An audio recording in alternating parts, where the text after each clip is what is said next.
On se retrouve pour la 4e édition du Club de la Presse. 3 sujets qui font la une sur le Burundi vont nous occuper dans ce débat. D'abord, les récentes déclarations des présidents Museveni et Magufuli qui s'opposent aux enquêtes annoncées par la CPI sur les crimes commis au Burundi. Nous parlerons ensuite de l'élimination de ceux qui commettent des crimes par le pouvoir de Bujumbura, qui veut se débarrasser de témoins gênants. Et enfin, le CNARED, le Conseil national pour le respect de l'accord d'Arusha pour la paix et la réconciliation au Burundi et de l'état de droit, qui s'insurge contre la tenue de ce qui est qualifié de dernière session des pourparlers interburundais en dehors du Burundi, du 26 novembre au 8 décembre 2017. Ce vendredi, nous sommes, comme d'habitude, avec 3 invités. Émile Nibasumba, journaliste à la RPA. Bonjour et merci d'être des nôtres. Bonjour. Maître Gustave Nyonzima, avocat et membre de la société civile. Bonjour et merci d'avoir accepté notre invitation. Bonjour Franck. The last but not the least, Patrick Nduimana, que vous connaissez bien, membre de la direction de la radio Inzamba. Bonjour et merci également pour votre présence. Bonjour et merci pour l'invitation. À la présentation, vous êtes avec Franck Kazé. Bonjour, bienvenue à toutes et à tous. Comme dit dans l'introduction, les présidents Magufuli et Museveni ont accusé la CPI de saboter les efforts de l'EAC dans la résolution du conflit interburundais et que la question des crimes contre l'humanité devrait être traitée dans le cadre de la CVR. Émile Nibasumba, qu'est-ce qui, à votre avis, pousse ces 2 chefs d'État à prendre une telle position? Je vous pose cette question en premier, étant donné que vous y avez beaucoup travaillé au niveau de la radio RPA. Je dirais que ces 2 chefs d'État, c'est comme s'ils se sont convenus avec Pierre Nkurunziza et de le soutenir publiquement à chaque fois que l'occasion se présente. Et vous vous rappelez l'affaire EPA, the Economic Partnership Agreement, ce partenariat-là entre l'Union européenne et l'East African Community. Et les chefs d'État de l'EAC, je dis principalement Magufuli et Museveni, ils ont dit qu'ils ne pouvaient pas ratifier l'accord tant que le Burundi est sous sanction. Mais ce n'était pas un motif valable parce que il y a des choses qui devraient régler au niveau intérieur. Par exemple, en Tanzanie, il y a des parlementaires de la CCM, le fameux Chama cha Mapinduzi, qui étaient contre ce projet de partenariat. Ils disent qu'ils ne vont pas en gagner grand-chose, donc ils vont perdre, le pays va perdre avec ce partenariat. Donc il n'y a pas d'intérêt de signer ou de ratifier ce partenariat. Alors ils en profitent pour soutenir publiquement Pierre Nkurunziza. C'est ce qu'ils ont fait dernièrement, comme vous venez de le dire. Ils étaent en train de finaliser leurs accords sur les pipelines qui vont traverser les 2 pays. Et puis ils en ont profité donc pour soutenir Pierre Nkurunziza. Parce que je ne comprends pas un président comme Magufuli qui parle de la CVR dans le conflit actuel, étant donné qu'on sait déjà que la CVR est prévue par l'accord d'Arusha et son pouvoir s'étend jusqu'à la signature de l'accord. Mais la loi en vigueur, la loi de 2014, qui a mis en place la Commission Vérité et Réconciliation, dit que donc les activités de la CVR, c'est jusqu'en 2008. Donc je ne vois pas ce que va faire la CVR sur les crimes qui ont été commis en 2015. C'est peut-être par ignorance donc. Donc ils le font exprès, je veux dire. Ouais. Merci beaucoup.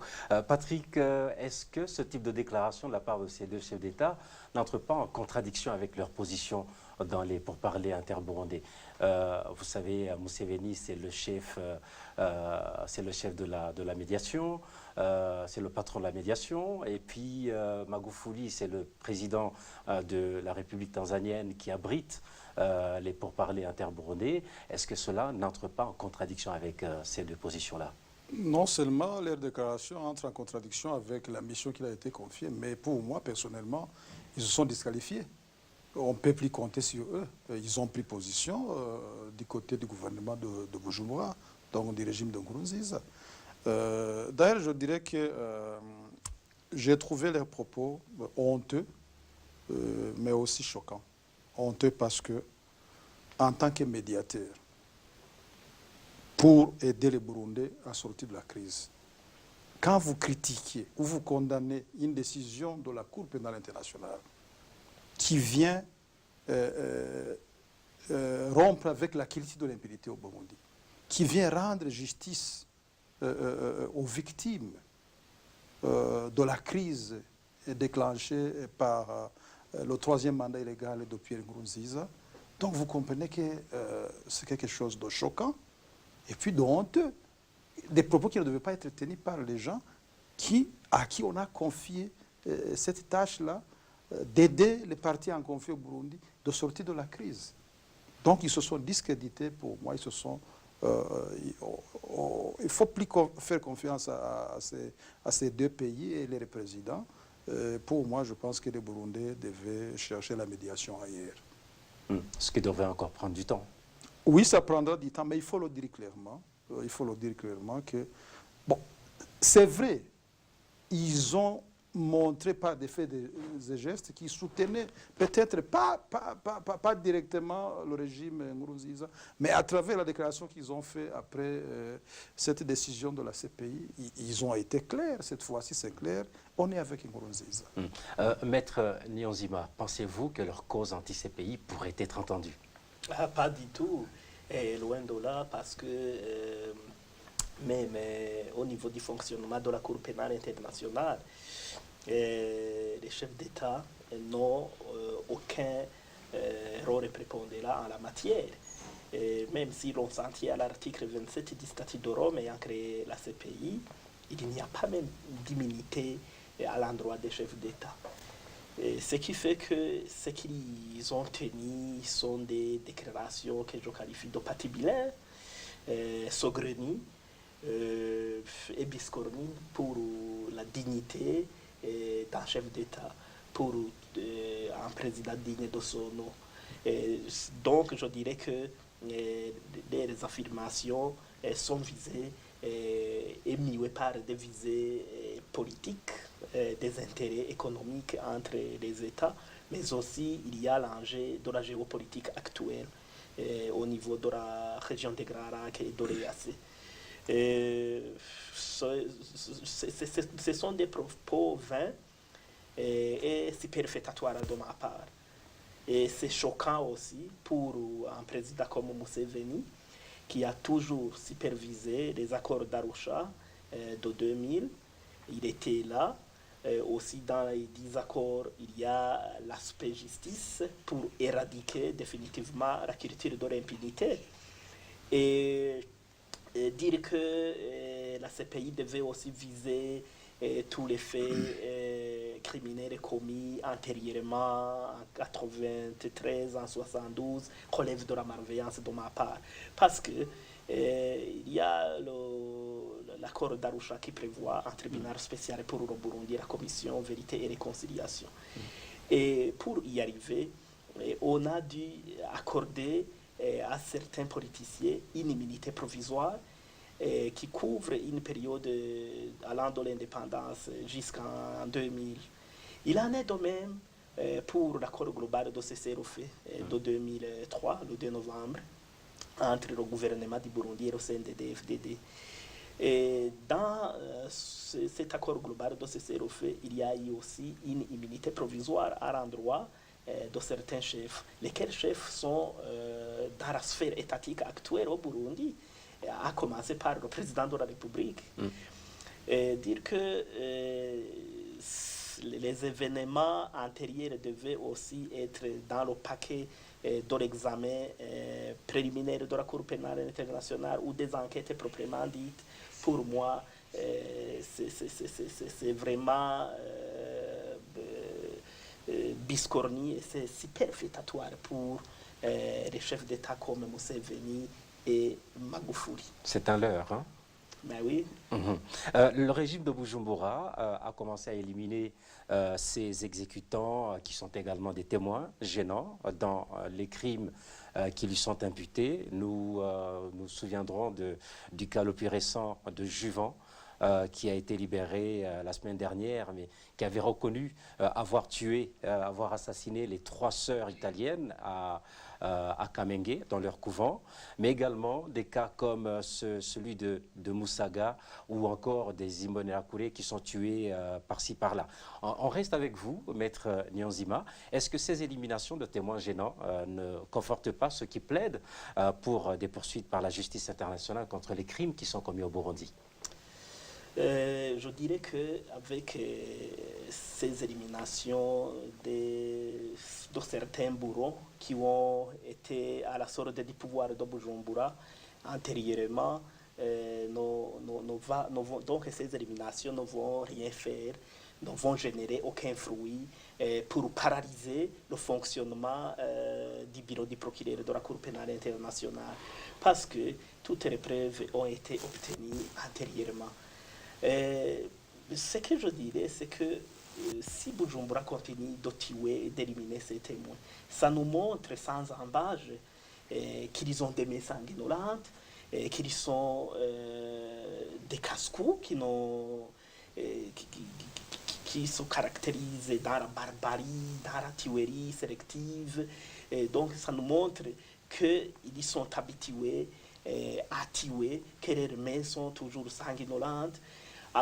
Plutôt que de paralyser le fonctionnement du bureau du procureur de la CPI, ça renforce les mécanismes de protection, ça renforce les enjeux, les stratégies de pouvoir mater ces criminels de la part de la Cour pénale internationale. Et ça nous montre sans embâche qu'ils s'acquittent de quelque chose. Ça nous montre qu'ils ont peur, qu'ils sont effrayés, qu'ils ont perdu la boussole, qu'ils ne savent plus à quel sens se vouer. Mais ils se trompent. Actuellement, le monde est devenu un village planétaire. Toutes les preuves ont été obtenues antérieurement. Il y a la haute technologie actuelle, il y a des satellites de la part de la Cour pénale internationale et des autres grandes puissances. Ça ne va aucunement paralyser le fonctionnement du bureau du procureur pour obtenir des preuves. Je terminerai en disant que ces témoins, s'ils veulent faire quelque chose de grande envergure, ils devaient se focaliser dans les témoignages aux organismes œuvrant dans la défense des droits de l'homme, les organismes internationaux, même les organisations de la société civile au niveau local. C'est à partir de ce moment qu'ils recouvrent la dignité, aussi qu'ils auront le statut de véritable témoin. Et donc d'être protégés. Tout à fait. Vous voulez dire qu'en cherchant à éliminer des preuves, le pouvoir en crée de nouvelles? Absolument. Aussi le pouvoir s'acquise davantage au jour le jour. Et le pouvoir ne s'est appliqué, donc a perdu la boussole, ne sait à quel sens se vouer. Donc le pouvoir est phagocyté par le sang qu'il commet au jour le jour. Émile Nivasumba, est-ce que vous ne trouvez pas contradictoire comme le pouvoir utilise des gens pour ensuite les éliminer? Non, c'est pas contradictoire parce que si vous êtes déjà engagé dans ce type d'activité, de crime, et tout est possible. Il faut éliminer à tout prix les témoins gênants. Et ça se fait dans les systèmes pareils, ça se fait toujours. Mais ce que je voudrais dire plutôt, c'est que les témoins sont toujours là. Même dans les pays où il y a eu des génocides, il y a toujours des témoins, il y a toujours des victimes, il y a toujours des gens qui, un jour, vont vous accuser devant des tribunaux. Donc, ils sont toujours là et ils ne peuvent pas être exterminés. C'est impossible. Je voudrais signaler quelque chose à propos de ces gens-là. Je parle de la visite de Pascal Nyabenda, le président de l'Assemblée nationale, à Ruyigi. C'était juste après la déclaration de la Cour pénale internationale qu'elle allait débuter les enquêtes proprement dites. Il a dit aux chefs locaux qu'ils n'étaient pas concernés par la CPI. Mais il leur a menti parce que c'est comme s'il leur disait continuez, c'est bien, vous n'êtes pas concernés, vous n'allez pas être poursuivis. Mais il leur a menti parce que la CPI, parmi les auteurs présumés des crimes contre l'humanité, il y a ces Imbonerakure, dont la plupart de ces Imbonerakure sont d'ailleurs ils sont des chefs coloniaux, ils ont des postes quelque part dans le pays. Donc il leur disait, vous n'êtes pas concernés, mais il leur trompait parce que parmi les auteurs présumés des crimes figurent justement les Imbonerakure. Il y a des agents du service national de renseignement, il y a des policiers, il y a des militaires. Donc personne ne va être épargné lorsque les tribunaux vont commencer à juger les gens. Donc je veux dire, c'est une trompe-l'œil. Patrick Ndouimana, est-ce que l'élimination de ces témoins gênants ne risque pas de handicaper les enquêtes annoncées par la CPI? Pas du tout. Pas du tout. La procureure Bensouda avait déjà lancé des enquêtes préliminaires. Elle a continué à recevoir des témoignages, des preuves qu'il y a eu des crimes contre l'humanité, des crimes graves, des tortures, disparitions forcées. Il y a eu la commission indépendante qui a été mise en place par le Conseil des droits de l'homme des Nations Unies, qui a produit un rapport, mais aussi sur base des témoignages qui ont été récoltés ici et là, par le biais des victimes, par le biais des avocats des victimes.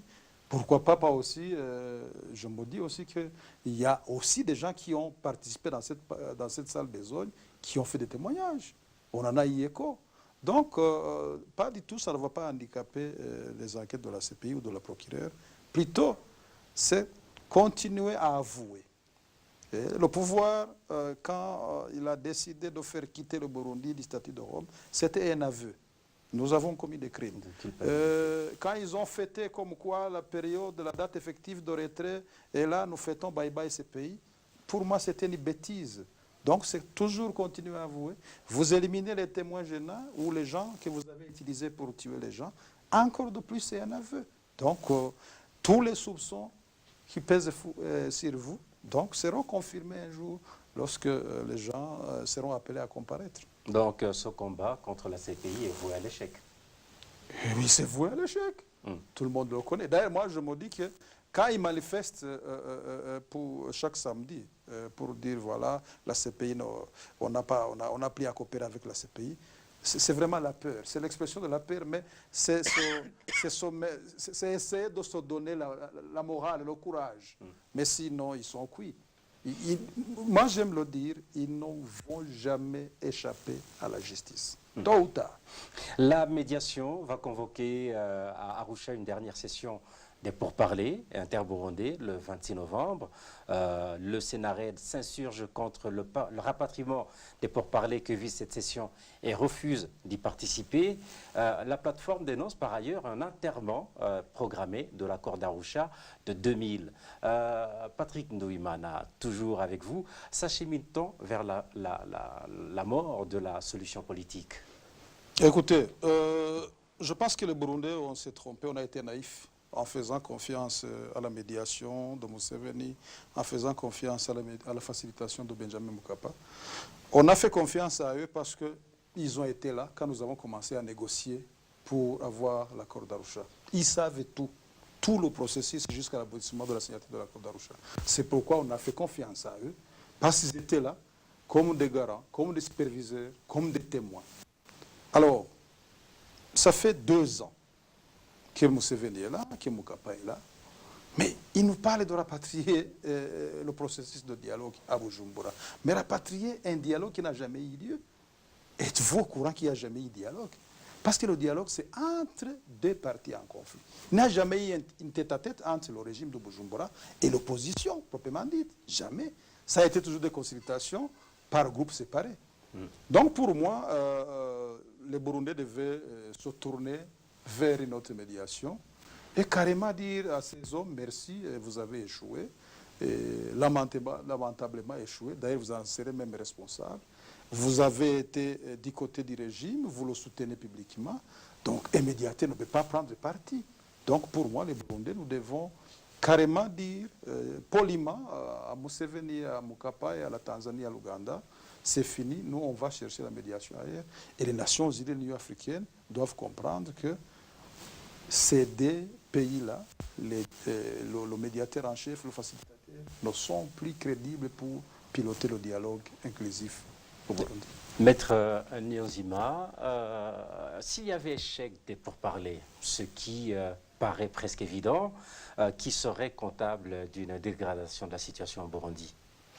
De prime abord, c'est le président de la République du Burundi, Pierre Nkurunziza, qui a transgressé les accords d'Arusha, la constitution de la République du Burundi, afin de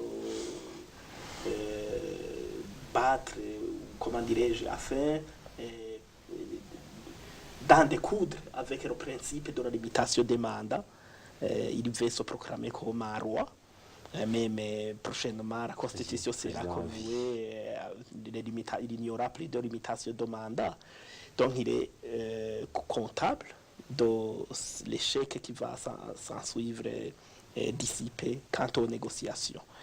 Aussi, il y a les YAC, même les deux chefs d'État qui viennent de sortir une déclaration fantoche et décousue, je dis Museveni et Magufuli. Eux sont en train de promouvoir une apologie des crimes contre l'humanité, des crimes de génocide. Et s'ils disent que la CPI devrait couvrir aussi la période de 1993-92, alors que la loi n'en dispose pas autrement, en dispose autrement, et ça nous montre qu'ils sont en train de promouvoir cette culture de l'impunité, aussi de faire l'apologie des crimes odieux. Et aussi seront comptables de l'échec qui va s'en suivre. Aussi, il y a la communauté internationale, toutes catégories confondues, parce que cette communauté est en train d'assister impuissamment face aux atrocités commises au Burundi. Souvenez-vous même en 1994 au Rwanda, c'était pareil. Il y avait une alerte afin que l'irréparable ne soit commis, mais il y a eu un génocide. Plus tard, de cette communauté est venue avec des larmes de crocodile. C'est ce qui va se passer même au Burundi. Et donc, cette communauté aussi sera comptable. Et individuellement, sur le plan du droit pénal, il y en aura d'autres qui seront comptables, responsables des faits commis, donc des faits commis grâce donc, à l'appui de l'appareil de l'État et à cause aussi de la mauvaise gouvernance, d'une gouvernance basée sur la culture, basée sur l'ethnie, le régionalisme, la division. Et laquelle culture est en train d'être gangrénée au sein du gouvernement actuel au Burundi. Et voilà, en gros, ceux qui seront comptables de ma part, c'est mon humble avis. Bien sûr. On termine avec vous, Émile Nibasumba. Est-ce que cela ne renforce pas le spectre d'une nouvelle guerre civile au Burundi? Et effectivement, dans des situations pareilles, lorsque les politiques traînent, donc ils ne trouvent pas un terrain d'entente, lorsqu'ils n'arrivent pas à se comprendre, il y a toujours des guerriers qui s'en mêlent. Oui, ça s'est déjà passé dans pas mal de pays et dans le monde. Donc c'est comme ça que ça se passe. Ça prend le temps que ça prend, mais il y a toujours des gens qui cherchent à trouver leur solution à leur manière parce qu'ils voient que il y a un échec total au sein de la classe politique. Et je voudrais terminer en signalant que par rapport au gouvernement du Burundi, le pouvoir de Pierre Nkurunziza, c'est comme si il a fait beaucoup de lobbying. Le pouvoir a fait beaucoup de lobbying dans la sous-région. Vous voyez, en République démocratique du Congo, et en Tanzanie, en Ouganda, et même si les deux pays, qui sont le Rwanda et le Kenya, restent silencieux. Donc, d'autres protagonistes n'ont pas de force. Il y a un décalage entre les rapports de force. Donc, dans une situation pareille, il est très difficile de trouver une solution durable à la crise burundaise. Pour compléter, mon ami, dans tout conflit politique, il y a 3 voies pour trouver la solution à ce conflit. Il y a d'abord la voie diplomatique, il y a la voie politique, il y a aussi la voie, c'est-à-dire de la force, la voie armée. Et cette voie de la force-là s'invite lorsque les 2 voies ont échoué, c'est-à-dire la diplomatie et le dialogue politique. Et c'est le cas du Burundi. Pour moi, le dialogue politique, avec le comportement des médiateurs, ça conduit tout droit à ce que les gens pensent à cette 3e voie qui est la lutte armée. Je complète aussi mes 2 collègues ici. Juridiquement, lorsque le peuple s'estime lésé, il est dans l'obligation d'user par tous les moyens pour recouvrir la dignité, et pour recourir aussi à la force. Même si l'on s'en tient à l'alinéa 3 du préambule de la Déclaration universelle des droits de l'homme, c'est pareil. Lorsque l'injustice devient une règle, lorsque l'oppression devient une règle, lorsque la répression devient une règle, la résistance devient un devoir. À la théorie, on dit ad impossibilia nemo tenetur. À l'impossible n'est tenu. Et donc, ça serait dommage, effectivement, ça serait dommage qu'on en arrive à cette nouvelle guerre civile. Les Burundais ont déjà assez enduré depuis des années et des années. C'est la fin de cette édition. Je rappelle que nous étions avec Maître Gustave Nyonzima, avocat et membre de la société civile, Émile Nivasumba, journaliste à la RPA, et Patrick Douimana, membre de la direction de la radio Inzamba, nos invités du jour, que je remercie vivement pour leur participation active.